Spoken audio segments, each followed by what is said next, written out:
whole host of things that Congress can do. One of the first and easiest elements is to pass the information sharing bill, the Rogers-Ruppersberger bill, that's been languishing in the House now. It's been passed in the House a couple times, but can't get through the Senate.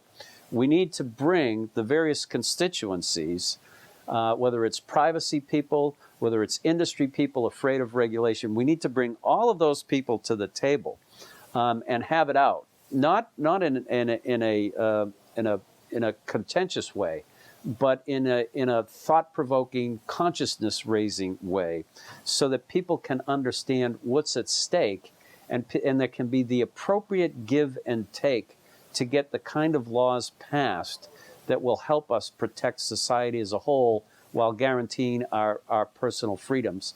And this has to be expanded not just in this country, but across the world. The only ones benefiting from countries trying to gain an edge on one another on the internet or through digital technology are the criminals who can use safe havens that are created by the lack of intergovernmental cooperation. The Rogers-Ruppersberger Bill basically allows for the facilitation of information sharing between and among the public and private sector and across the private sector. Yeah. And this is a necessary ingredient for us to have the same information that criminals are able to share liberally among themselves in constituting attacks against us. My point of view on this is relatively simple.